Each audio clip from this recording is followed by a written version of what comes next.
네, 다음은 그 무버의 정영환 이사님을 모시고 저희가 360도 비디오 촬영 기반 실감 영상 기술에 대해서 강연을 듣도록 하겠습니다. 큰 박수로 환영해 주시기 바랍니다. 네, 안녕하세요. 주식회사 무버의 정영환입니다. 원래 이제 제가 지난주에도 비슷한 컨퍼런스에 참석을 했었는데 그때는 발표 시간이 1시간이었었거든요. 근데 오늘 지금 한 20분 정도밖에 안 되기 때문에 뭐 시장 상황이라든가 이런 것들은 좀 제외하고서 실질적으로 이제 360도 영상이라든가 VR 영상들을 어떻게 촬영하고 제작하는지 과정에 대해서만 이제 포커싱을 해가지고서 말씀드리도록 하겠습니다. 일단 VR 컨텐츠의 특징을 간단하게만 알아보겠는데요. 이거는 제가 저희가 이게 많이 보시는 헤드마운트 디스플레이라고 하는 이제 갤럭시 VR인데요. 갤럭시 기어인데 지금 밖에 보시면 오큘러스 VR 가지고서 이제 많이들 시연을 해보시더라고요. 기본적으로 이 헤드마운트 디스플레이는 저는 이제 시청 컨텐츠를 갖다가 소비하는 이제 디바이스라고 규정을 하고 있는데요. 실제로 이러한 시청 디바이스들은 뭐 100여 년 전에 이제 영화가 나오면서부터 계속적으로 발전을 해왔습니다. 근데 이거에 있어서 이제 가장 일반적인 어떤 추세를 보게 되면은 디스플레이와 눈과의 간격들이 이제 HMD에 와가지고서 극도로 가까워졌다는 부분이거든요. 그러니까 이러한 부분들이 가져오는 특징이 이제 계속 앞에서 얘기됐었던 어떤 이멀시브하다라든가 아니면 이제 몰입감이 생긴다라든가 이런 걸로 이제 규정을 지을 수가 있을 텐데요.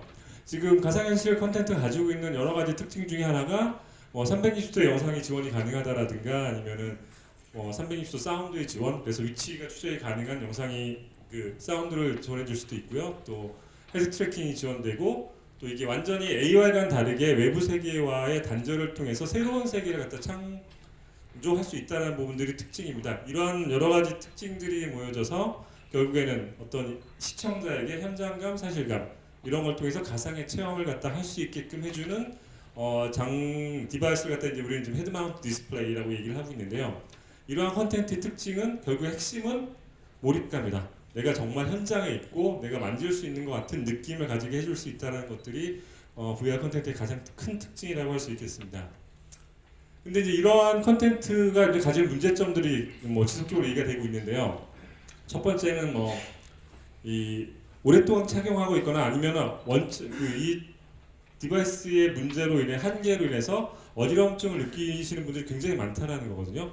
이건 이제 잘 아시는 형태로 많은 분들이 즐기시는 FPS 게임 같은 경우만 보더라도 굉장히 많은 어지러움증이라든가 이런 걸 구토할 것 같다는 느낌을 가지시는 분들도 많은데 사실 이건 바로 눈앞에서 영상을 갖다 디스플레이 해주기 때문에 이러한 부분들이 특히 심하게 나타납니다.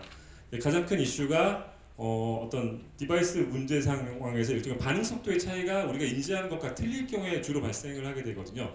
내가 앞에서 말씀드린 것처럼 헤드 트래킹을 했는데 내가 움직임보다 화면이 늦게 쫓아온다라든가 이런 인지 부조화가 생길 경우에 우리는 몸에서 일종의 부작용이 일어나는 거죠. 이것 때문에 어지러움증이라든가 구토가 일어나기도 하고 또 하나는 나는 가만히 있는데 영상이 계속적으로 흔들린다라든가 아니면 나의 움직임과 영상의 움직임이 제대로 일치하지 않을 경우에 주로 이러한 현상들이 많이 일어나게 됩니다. 이러한 부분들은 이제 가장 큰 이슈는 바로 레이턴시라고 얘기하는데 화면의 움직임이 나의 움직임과 어느 정도로 이제 일치시킬 수 있는가에 대한 부분들인데요. 이 부분들이 이제 실제로 20ms 이하가 됐을 경우에는 이런 부분들이 좀 해소가 될 수 있는데 사실 이거는 사람에 따라서 조금씩 틀리게 반응할 수 있기 때문에 이게 절대적인 조건이라고 보기는 어려울 것 같고요. 이런 부분들은 이제 기술적으로 좀 많이 개선을 해 나가고 있는 상황이라고 보시면 될 것 같습니다. 또 하나는 이제 화질 이슈가 있습니다. 일단 VR 기기를 착용해 보신 분들은 아시겠지만은 되게 신기해하시면서 또 하나의 문제는 화질이 생각보다 좋지 않다는 얘기를 하세요. 이 구조적으로 봤을 때 지금 나오는 최근의 어떤 HMD들은 오큘러스 이후에 모두 다 볼록 렌즈를 사용하고 있습니다. 그래서 이건 원가 절감의 이슈도 있긴 하지만은 아주 되게 손쉬운 방법으로 3D라든가 이러한 효과를 갖다 줄 수 있기 때문에 많이들 사용이 되고 있는데 그러다 보니까 지금 현재 사용된 디스플레이 하에서는 일종의 모기장 현상이라고 해가지고서 이게 도트들이 보이는 부분들이 심하게 두드러지게 되거든요. 그러한 이유 중에 하나가 뭐냐면은 만약에 일종의 지금 많이 사용되고 있는 기어 VR 같은 경우에는 UHD라고 해서 QHD라고 해서 약간 HD급보다 약간 높은 형태의 디스플레이 사용하고 있는데 보통 이 영상들을 갖다가 양한 방식을 사용하기 때문에 VR 컨텐츠들은 화면을 절반을 나누게 되고요. 또 그 중에서도 실제로 시청자가 인지하는 화면 각도, 그러니까 화면의 범위는 이 디스플레이의 한 3분의 2 정도가 된다고 보시면 될 것 같아요. 그러니까 주로 보게 되는 부분들이 그렇게 됐을 경우에 이 해상도를 갖다가 아래에 가는 게 지금 이제 갤럭시 노트 4가 사용되고 있는 QHD 디스플레이인데요. 이거는 실제로 오큘러스의 상용 버전에서도 이 디스플레이를 사용한다고 하는데, 그럼 이 가로폭의 해상도가 이걸 절반이 되게 되겠고요. 그러니까 2560의 절반이 되고, 실제로 이용자가 집중해서 보게 되는 영역은 굉장히 작은 영역이 됩니다. 아마 1000이 안 되는 정도의 영역이 될 텐데요. 이러다 보니까 상당히 화질의 저하가 느껴지는 거죠. 보통 일반적으로 우리가 얘기했을 때 지금 저런 계산을 해서 우리가 HD급의 어떤 영상을 보려고 한다라고 하면 실제 디스플레이가 4K보다 좀 높고 8K보다 좀 낮은 형태, 한 5K에서 6K 정도 디스플레이가 사용됐을 때 HD급의 아마 VR 영상을 볼 수 있다라고 좀 얘기들을 하고 있는데, 이러한 부분들은 실제로 당장 해결되기 좀 어려운 부분이라 보여지고요. 그러니까 올해 말부터 내년 초에 이제 많은 HMD들이 나오게 될 텐데, 요 다음 세대, 한 3세대 정도 됐을 때 우리가 HD급 이상의 어떤 영상으로 VR을 볼 수 있지 않을까라고 좀 기대를 하고 있습니다. 또 하나의 이슈는 이제 시야각의 이슈가 있습니다. 지금 현재 대부분의 출시될 예정들인 어떤 HMD의 디스플레이 시야각은 100도에서 110도 사이 정도가 되고 있습니다. 지금 오큘러스랑 기어 VR이 그 정도의 시야각을 지원을 하는데요. 실제로 사람이 볼 수 있는 시야각은 한 210도까지 된다고 합니다. 이게 보시면은 이 약간 뒤쪽까지도 보인다라는 부분들인데요.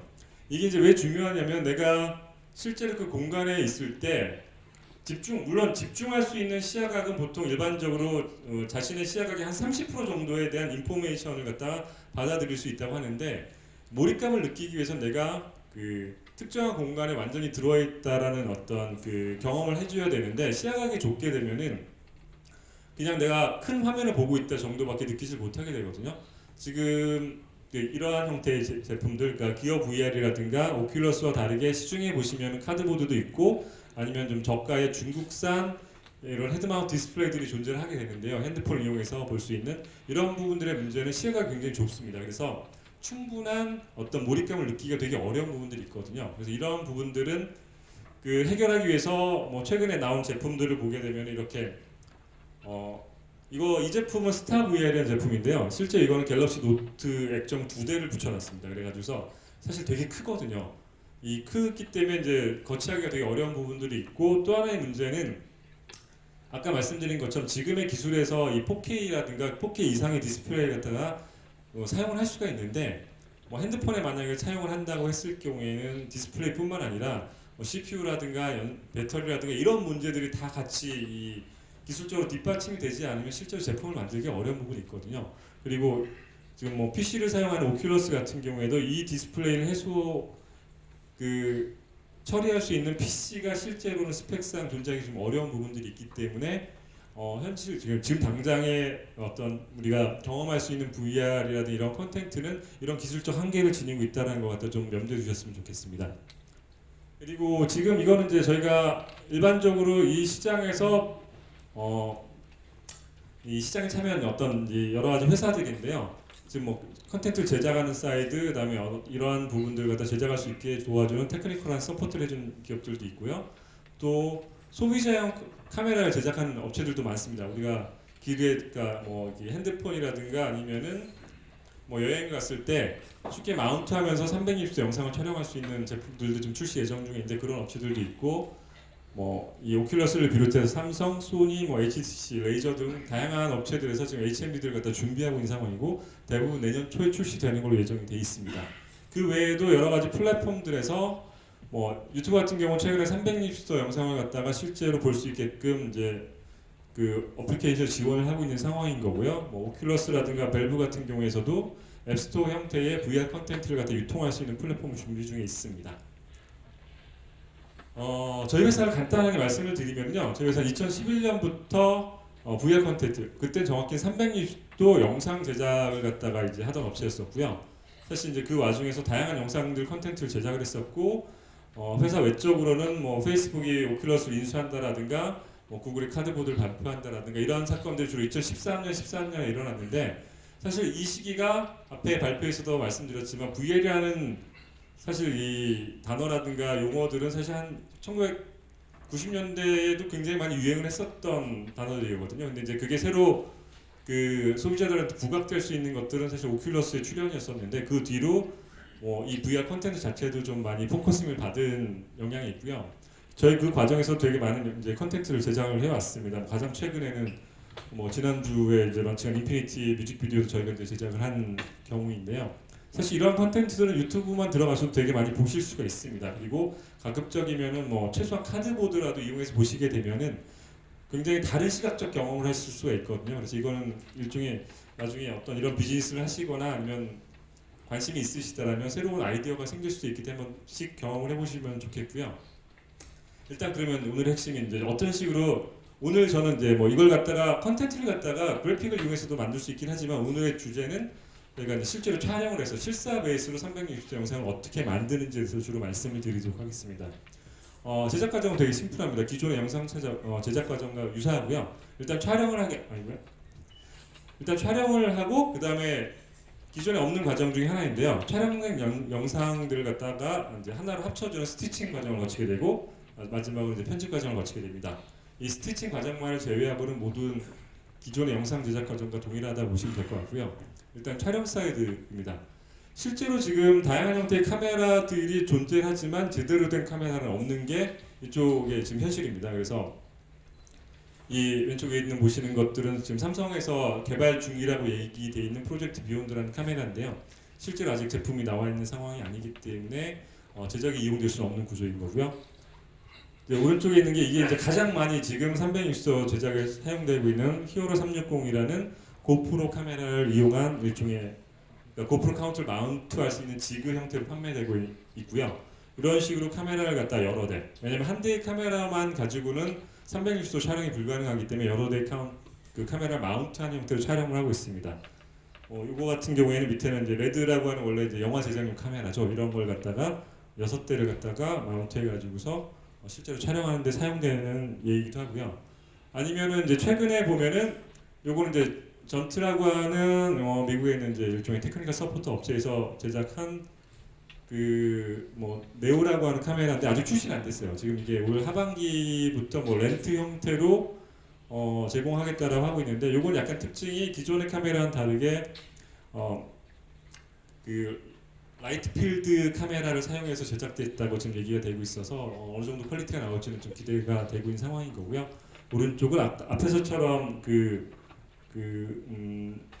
레드라는 카메라 4대를 마운트해 가지고서 제작된 영상입니다. 실제로 이 카메라는 아마 구글 I/O 때 발표가 됐었을 텐데요. 구글에서 스팟라이트 스토리라고 하는 프로젝트가 있었고 거기에 하나가 이제 분노의 질주의 감독인 저스틴 린이 감독한 360도 영상이 있었거든요. 제작된 영화가 있었는데 헬프라는 아마 영화였었던 것 같은데요. 그거 제작할 때 사용된 카메라입니다. 그래서 이 관련된 거는 아마 유튜브 찾아보시면은 제작 푸티지를 한번 찾아보실 수가 있어요. 어떤 식으로 제작이 됐는지가 나오는데요. 간단히 말씀드리면 80명의 스텝이 한 1년 3개월 정도 걸렸다고 하더라고요. 제가 보기에는 한 5분짜리 영상 만드는데 100억 이상이 들어간 걸로 보여지긴 하는데 그 얘기는 잠깐 뒤에 다시 말씀을 드리겠고요. 그때 같이 발표된 이제 구글에서 만든 360도 촬영을 위한 이제 구글 어레이라고 하는 제품인데 이거는 고프로를 16대를 마운트한 상황인 거고요. 사실 이제 기대되는 거는 구글에서 나온 이 어레이보다는 이걸 가지고서 소프트웨어적으로 스티칭을 처리하고 3D 효과를 준다라고 얘기를 했기 때문에 그 소프트웨어가 어느 정도 퀄리티가 될지가 좀 기대되는 상황입니다. 그리고 이건 저희가 몇 년 전부터 마운트에서 사용되고 있는 일종의 미러리스를 마운트해가지고 사용하거든요. 왜냐면 고프로가 가지고 있는 카메라의 특성의 한계가 있기 때문에 저희가 이제 커스터마이즈해서 제작된 카메라 보시면 될 것 같습니다. 이렇게 다양한 카메라를 통해 가지고서 제작을 하고요. 요건 이제 올해 하반기부터 출시 예정인 이제 개인들용 일종의 컨슈머 제품들입니다. 일종의 이걸 갖다가 이제 그러니까 여행 다니면서 이렇게 찍으면서 다니면서 360도 영상들을 제작할 수 있다라고 보시면 되는데 아직은 가격대가 좀 비싸더라고요. 한 500불에서 700불 사이로 좀 발매 예정인 상황에 있습니다. 그래서 이런 형태로 이제 제작을 하게 되는데요. 이건 이제 간단하게 좀 제가 도식화한 건데, 여기 이제 위에서 본 영상이라고 보시면 돼요. 보통 카메라 지금 아까 보셨던 구글 어레이라고 비슷하게 보시면 될 것 같아요. 카메라가 이제 지금 8대만 표시가 돼 있는데 이런 형태로 카메라를 갖다 마운트해서 촬영하게 됐을 경우에 이제 문제가 어떤 부분이 있냐면요. 그 360도 영상들을 보신 분은 아시겠지만은 바닥이나 천정이 이렇게 뚫려 있는 경우도 있을 거예요. 아니면 다른 그뭐 블랙 그러니까 로고라든가 이런 걸 가려놓은 경우가 있는데요. 이제 카메라를 마운트하게 되면 카메라에 기본적으로 반경이 생기게 됩니다. 반경이 이렇게 넓어질수록 이 부분들은 사실 여기 이렇게 이제 별 모양으로 된 부분들은 실제로 카메라에 찍히지 않는 부분들이거든요. 왜냐하면 사각지대이기 때문에 그 부분들은 찍을 수가 없고 물론 경우에 따라서 이제 위쪽에도 카메라가 있는 경우도 있지만 아래쪽에도 카메라가 놓기는 한쪽은 비게 되거든요. 왜냐면 뭐 최소한 폴대를 두거나 트라이포드 세워두기 위해선 빈 공간이 생기는데 결국에는 이제 빈 공간이 어쩔 수 없이 생긴다는 거죠. 그래서 그 미러리스나 이런 큰 바디가 큰 카메라를 그 뭉치게 되면은 이 반경이 더 커지게 돼서 더 많은 영역이 사각이 되는 거고 그래서 이제 고프로를 제일 많이 쓰는 이유 중에 하나가 카메라가 작기 때문에 이 반경을 줄일 수 있다는 거죠. 그래서 이제 고프로가 제일 많이 사용되는데 이 고프로는 이제 카메라 특징들로 인해 가지고서 뭐 실내 촬영이라든가 조명이 약하다거나 이럴 경우에는 좀 좋은 결과들이 나오지 않기 때문에 아까 보신 것처럼 이제 영화용 카메라를 갖다 마운트하는 경우들도 있고 그 경우에 일정 정도의 영역들을 갖다가 포기하거나 아니면은 CG로 처리하는 경우들이 이제 대부분인 상황이라고 보시면 될 것 같습니다. 마찬가지로 이제 이건 옆에서 본 건데 카메라 각이 이렇게 있으면 사실 이 부분들이 홀이 뚫린다는 거죠. 전혀 찍히지 않는 공간이기 때문에 이 부분들은 기술적으로 좀 막아주거나 이런 부분이 생길 수도 있고요. 또 하나의 문제는 이런 이게 카메라가 겹치는 부분들이 있습니다. 이런 부분들에 피사체가 있을 경우에 좀 문제가 생겨요. 그러니까 나중에 이제 스티칭 과정에서 영상을 합치는 과정이 있는데 특히 렌즈가 수를 줄이면서 광각을 쓰는 경우들이 있는데 이럴 경우에 화면에 왜곡들이 많이 일어나게 됩니다. 그 경우에는 이제 이 영상들이 붙지 않는 경우들이 발생을 하는데요. 뭐 스티칭하면서 다시 말씀을 드릴 텐데 일반적으로 이미지 스티칭이라는 거 많이 들어보셨을 거예요. 우리가 뭐 카메라만 보더라도 파노라마를 찍는 경우들도 비슷한 과정을 거치게 되거든요. 그래서 여러 개의 사진을 통해 가지고서 하나의 사진으로 합치는 과정을 갖다 이제 스티칭이라고 하는데 동영상 스티칭도 똑같아요. 그러니까 이 과정이 프레임 단위로 빨리 진행된다라고 보시면 될 것 같고요. 그래서 이제 이런 프로그램들을 사용하게 됩니다. 컬러라든가 뭐 비디오 스티치 같은 회사에서 이 동영상을 스티칭할 수 있는 프로그램들이 나와 있긴 합니다. 근데 이제 문제는 이게 완전치가 않기 때문에 거의 대부분의 경우 수작업으로 보정을 해주는 경우도 발생을 하게 되거든요. 이 과정에서 사실 잘못 촬영을 하시게 되면 스티칭으로 보정이 안 되는 경우들도 있거든요. 그래서 그 부분들을 좀 유의하셔야 되는 부분이 있는 거고요. 그래서 아까 말씀드린 것처럼 이제 이런 경우들이 있어요. 피사체가 이 사이에 딱 걸렸을 경우가 있는데요. 만약에 내가 카메라를 갖다 광각 카메라를 이용하게 되면은 이게 만약 이렇게 걸려 있으면 실제로 영상은 이쪽 사이드에서 걸리게 되면은 이런 식으로 휘게 될 거고 이쪽 카메라에는 이제 오른쪽으로 휘게 된 영상들이 나오게 되거든요. 근데 기본적으로 스티칭 과정은 새로운 영상을 생성하는 게 아니라 두 개의 영상에서 접합점을 찾아가지고서 붙여주는 과정이거든요. 근데 잘못 촬영이 되면 붙일 수가 없는 경우가 발생을 하게 되는 거죠. 너무 왜곡이 심하거나 이렇기 때문에. 그래서 보통 이건 이제 경험적으로 나오게 되는데요. 어떤 카메라를 사용하느냐에 따라 좀 달라집니다. 렌즈를 어떤 걸 사용하느냐에 따라 달라지기도 하고 피사체가 어느 정도까지 접근하는 게 가능한 건지를 갖다 경험적으로 좀 테스트를 해보셔야 돼요. 카메라의 특성에 따라서.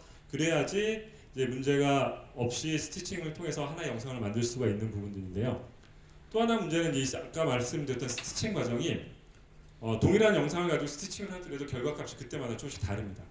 그러니까 완벽하게 똑같지가 않다는 거거든요. 이게 이제 어떤 경우에 문제가 되냐면 3D를 찍을 경우에는 좌안과 우안을 갖다 따로 촬영을 하게 되는데요. 이 경우에 이제 좌측에 보여지는 그러니까 영상과 우측에 보여지는 영상을 갖다 따로 스티칭할 수밖에 없거든요. 근데 그렇게 됐을 경우에 양쪽에 차이가 발생하게 되면은 어지러움증이 발생하게 되는 거죠. 좌측과 우측의 영상이 다름으로 인해서 시각적으로 문제가 생기게 되는 경우들이 있기 때문에 이 경우에 이제 수작업으로 어느 정도 보정을 해주셔야 될 필요가 있다는 거고. 그래서 앞에 말씀드린 것처럼 구글에서 나온 소프트웨어가 이걸 갖다가 3D 처리를 갖다 효과적으로 소프트웨어적으로 할 수 있다라고 하면은 촬영이 되게 이제 간편해질 수 있는 부분이 있다는 겁니다. 그래서 이 이후에는 이제 영상을 하나로 합치게 되면은 나머지 과정은 동일하다고 보시면 될 것 같아요. 기존 영상 편집하듯이 해주시면 되는데 문제는 이제 이렇게 합쳐진 비디오의 사이즈가 굉장히 큽니다. 왜냐하면 뭐 보통 이제 고프로를 찍더라도 요즘에는 4K까지 지원이 되기 때문에 만약에 6대, 7대를 사용하게 되면은 사이즈가 굉장히 커지거든요. 그리고 최종적 아웃풋을 낼 때 저희는 보통 4K를 갖다 베이스로 해가지고 그 편집을 하게 되는데 기존의 이제 컨텐츠들이 이제 4K 기준으로 그 편집을 하게 되면은 사실 현재 시스템에서는 뭐 렌더링 한다거나 이럴 때 별로 답이 없는 상황입니다. 굉장히 많은 시간이 소요된다라는 걸 좀 고려하셔야 될 것 같고요. 자, 그럼 이렇게 해서 제작된 콘텐츠들이 이제 어떤 것이 있는가 갖다 이제 간략하게 소개를 드리면서 제작상의 다른 좀 문제점에 대해서 말씀을 드리면서 마치도록 하겠습니다. 가장 이제 현실적인 방법은 앞에 말씀드린 그 VR 콘텐츠의 특징 중에 하나가 가상의 공간을 만들 수 있다는 거였거든요. 그러다 보니까 앞에 이런 촬영 과정이 제작 과정이 되게 어렵기 때문에 기존의 콘텐츠를 활용해서 가상의 공간만을 그 창조해가지고서 서비스를 만들려고 하는 사람들도 좀 있습니다. 가장 대표적인 게 지금 오큘러스 시네마라는 프로그램들 보시게 되면은 기존의 영상들을 갖다가 내가 극장에서 굉장히 큰 스크린을 보는 듯한 일종의 경험을 선사하게 되거든요. 그러니까 집안에 앉아서 그냥 헤드마운트 디스플레이만 쓰게 되면 아이맥스에서 영화를 보는 것처럼 기존에 있었던 영상 콘텐츠를 갖다 활용할 수 있다는 점에서 되게들 많이 이용하시는 콘텐츠 중에 하나인 거고요. 비슷한 형태로 아마 국내에서 기어 VR을 갖다가 구매하신 경우에는 KT에서 제공하는 이제 일종의 올레 TV 서비스를 갖다가 VR로 보실 수가 있어요. 그래서 극장 개봉작을 갖다 이렇게 보시는 서비스를 이용하실 수가 있고요. 또 하나 해외에서 보면은 약간 이제 스포츠 중계를 갖다가 현장에 가기 어려우니까 그러한 중계들을 갖다가 일종의 VIP 박스에서 보는 듯한 형태로 그 VIP 박스를 갖다가 모델링 가상의 공간을 창출하고 거기에 기존에 있었던 컨텐츠를 끌어와 가지고서 좀 새로운 형태의 서비스들을 갖다가 기획하는 친구들도 몇몇 보이더라고요. 약간 기크스럽게 보이긴 하지만 뭐 이런 식으로까지 이제 컨텐츠를 보는 것도 하나의 뭐 트렌드가 될까 그 예측해 볼 수는 있을 것 같기도 하고요. 또 하나 이제 실제로 이제 VR 컨텐츠는 어떻게 지금 되고 있냐라고 보면은 주로 뭐 뮤직비디오라든가 아니면 뭐 이건 이제 뭐폴 맥카트니 공연 같은 경우도 있는데요. 아니면 영화의 마케팅 용도로 지금은 주로 사용이 되고 있어요. 뭐 최근에 보시면은 워크래프트의 뭐 VR 컨텐츠를 갖다가 레전드리에서 이제 마케팅용으로 이제 배포를 갖다 한 경우도 최근에 지난주에 아마 기사가 있었던 것 같은데요. 이런 형태로 이제 활용하는 경우들이 많고 아무래도 이제 VR 컨텐츠를 경험하시게 되면 되게 새롭다는 느낌을 많이 하시게 되거든요. 그래서 지금 당장은 어떤 컨텐츠보다는 마케팅 용도로 사용되고 있는 경우가 많고 지금 이제 이거는 이제 뭐 미국 업체인데 넥스트 VR이라는 넥스트 VR이라는 업체인데요. 여긴 좀 이제 스포츠에 포커싱을 맞춰가지고서 스포츠 영상을 갖다 좀 더 실감나게 볼 수 있게끔 하기 위한 컨텐츠를 갖다 많이 이제 그 고민들을 하고 있는 업체이긴 합니다. 물론 이 친구들 직접 이러한 판권들을 핸들링할 수 없기 때문에 판권을 가진 업체들과 이제 코업을 하려고 이제 노력하고 있는 상황들인 거고요. 그다음에 또 하나는 이제 기존에 있었던 뭐 영화라든가 애니메이션 아니면 뭐 성인물 같은 경우도 많이들 지금 시도를 하고 있고요. 사실 성인물 사이트는 지금 실제 서비스를 하고 있습니다. 물론 이 사이트는 최근에 접속을 하시게 되면은 원익점 저쪽 계열로 접속하실 수밖에 없을 텐데요. 뭐 기타 이제 다른 애니메이션이라든가 이런 것들 보실 수가 있는데 보시게 되면은 이 대부분 다 애니메이션이거든요. 이게 이제 실제로 이 제작 환경의 문제 때문에 이런 부분들이 있긴 한데요. 사실 그리고 이 성인물은 경험이 가능하시다면 한번 보시라고 보내드리는 게 이건 사실 이 180도만 찍습니다. 전면부만 찍게 되고 후면은 보이지 않는 구조인데 대신에 이제 이거는 캐릭터와 아이 컨택을 할 수가 있어요. 굉장히 실제스럽게 보이실 수가 있거든요. 그렇기 때문에 이건 이제 촬영 방법에 따라서 우리가 캐릭터를 갖다 그런 효과를 줄 수 있다라고 보시면 될 것 같고요. 응용할 수 있는 분야가 꽤 많을 거로 생각이 되고 있습니다. 근데 이제 문제가 뭐냐라고 이제 좀 몇 가지 말씀을 드릴 텐데 이건 이제 실사인 경우에 한해서입니다. 문제는 이제 제작 환경이 통제가 하기 어렵다는 거예요. 앞에 보셨던 예를 보시게 되면 대부분 애니메이션이거든요. 애니메이션은 사실 이제 제작 환경이라는 게 별로 통제가 필요 없는 환경이긴 한데요. 실제 영상을 찍게 될 경우에 우리가 보시는 이게 이제 실제 제작 환경이죠. 우리는 보고 싶은 면만 보게 되고 사실 뒤쪽에는 되게 복잡하고 많은 스텝들이 숨어 있는 구조가 되는데 360도 촬영을 하게 되면 이러한 부분들이 되게 어려워지게 됩니다. 이러면 만약에 내가 세트를 만들더라도 360도를 다 만들어놔야 되는 부분들이 생기게 돼요. 이건 이제 비용의 상승과도 연관이 되는 부분들이기 때문에 문제점인 부분인 거고요. 이건 아까 말씀드렸던 구글의 어떤 프로젝트에서 실제 제작 현장 사진인데요. 보시는 것처럼 이건 완전 세트를 만들어 놓고요. 그 세트는 전부 다 블루스크린을 둘러놨어요.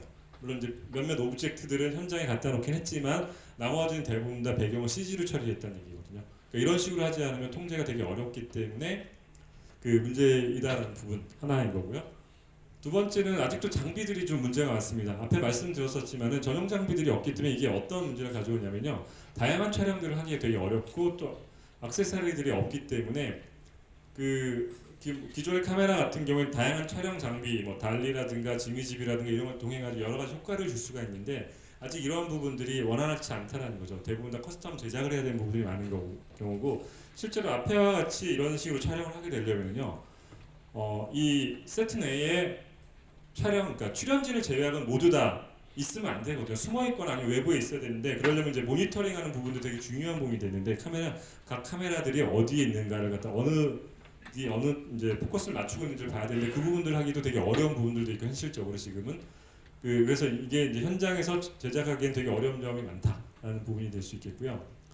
이제 이게 또 하나의 문제는 결국에는 이제 인프라랑 경제성의 이슈라고 생각이 되는 거예요. 앞에 말씀드렸던 촬영 현장의 어려움들은 사실은 돈을 쓰면 다 해결이 됩니다.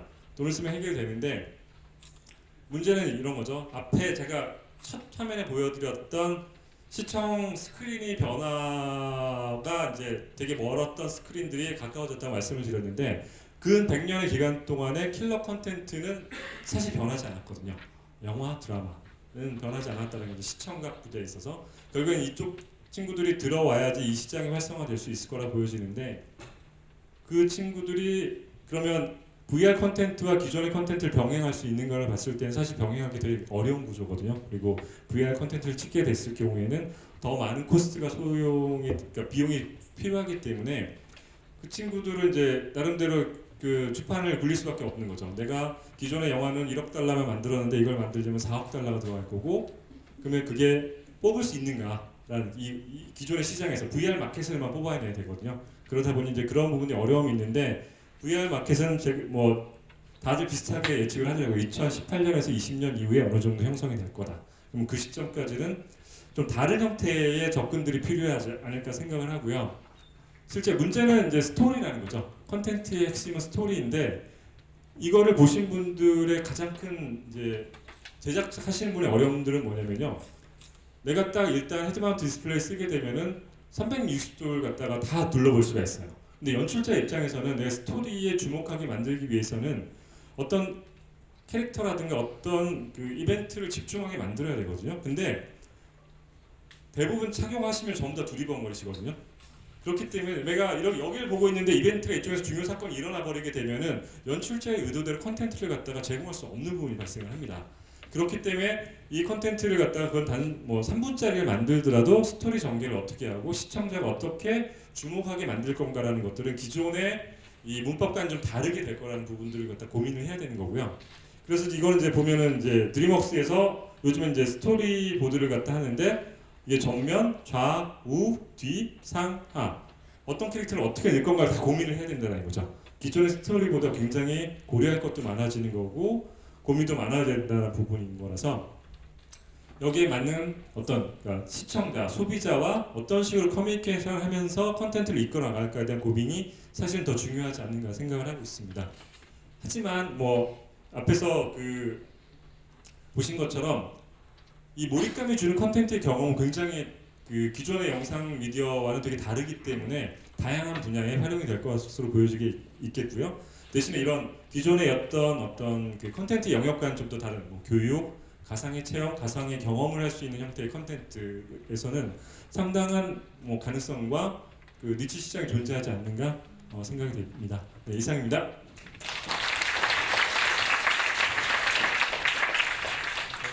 혹시 질문하실 분 계신가요?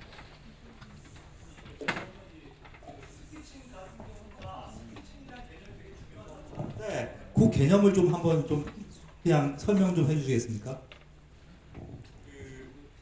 아까 이제 말씀을 드렸는데요. 이 스치가 뭐냐면 보통 이게 이제 이미지인데요. 어차피 동영상이라는 거는 그 프레임에 그러니까 정지 영상에 프레임이 많이 붙은 거거든요. 결국 프레임 단위 본다라고 이미지와 동일한 걸로 간주할 수 있고요.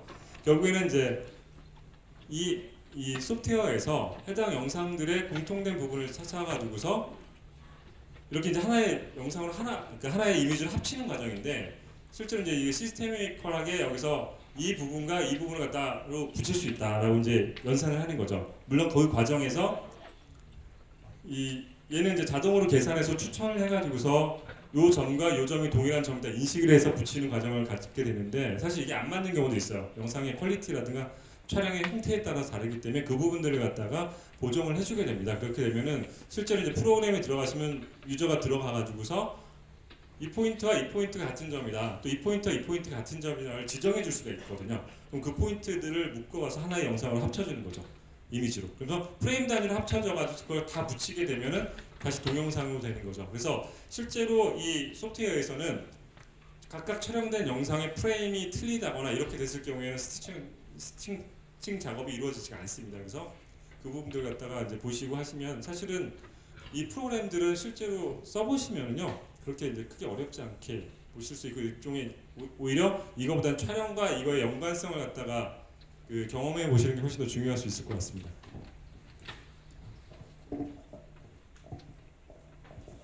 예. 아까 그 촬영할 때 그 카메라를 보면 뭐 4대부터 보면 그 개수가 되게 많던데요.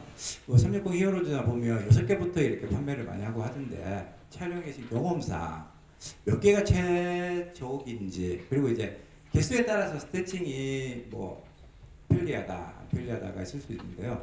그 부분에 대해서 조금만 설명해 주시면. 사실 그거는 이제 경험적으로 보셔야 되는데요. 그러니까 뭐냐면 이 카메라의 개수가 많아질수록 왜곡은 덜합니다. 왜곡은 덜해지는데 카메라의 개수가 많아지면 뭐냐면 이 마운트 자체가 커져요. 커지다 보면 무슨 얘기가 되냐면은 내가 촬영할 수 없는 사각이 많아진다는 부분이거든요. 그러니까 그렇기 때문에 이건 약간 트레이드 오프의 관계가 있다고 보시는 거고 또 카메라를 이렇게 4대만 마운트했을 경우에는 이제 사각이 좁아질 수는 있지만 이 경우에는 지금 보면 제가 알기로는 8mm 어안 렌즈를 사용했거든요. 그러니까 왜곡이 좀 심해질 수 있는 부분들이 있는 거고 사실 아이디어한 상황이면 정말 야구공만한 카메라가 둥둥 떠다니면서 촬영을 해야지 가장 좋은 어떤 그 퀄리티를 낼 수가 있는데 현실적으로 현재로서는 가능하지 않는 부분들이기 때문에 일단은 마운트 하기가 제일 용이하고 일단 카메라의 사이즈가 가장 작기 때문에 히어로 360 제일 많이 쓰는 건 그 이유 때문이라고 보시면 될 것 같아요. 근데 사실 이제 구글에서 어느 정도의 퀄리티로 이게 나올지 모르겠지만은 이 부분들의 문제는 사실은 위쪽은 촬영이 불가능하다는 부분이거든요. 그래서 이거는 이제 뭐 소프트웨어적으로 처리를 하거나 아니면 그쪽은 이제 포기하는 형태가 될 수도 있는 거고 이 고프로 같은 경우에도 이 소프트웨어에서도요 사실은 이제 이 어떤 마운트를 썼고 어떤 카메라를 썼느냐에 따라 가지고서 보정값들을 좀 다르게 세팅을 해주면은 좀 더 거기에 맞게끔 스티칭을 해주게 되거든요. 그래서 그런 형태의 만약 템플릿이 없을 경우에는 그거는 이제 어떻게 보면 경험적으로 보정을 해 나가실 수밖에 없을 것 같습니다. 좀 시간 관계상 여기까지만 질문을 받아야 될 것 같은데 나중에 좀 질문을 부탁드리겠습니다. 죄송합니다. 그러면 발표해주신 무버의 제가 이름을 자꾸 헷갈리는데 정영환 이사님께 다시 한번 박수 부탁드립니다. 다음은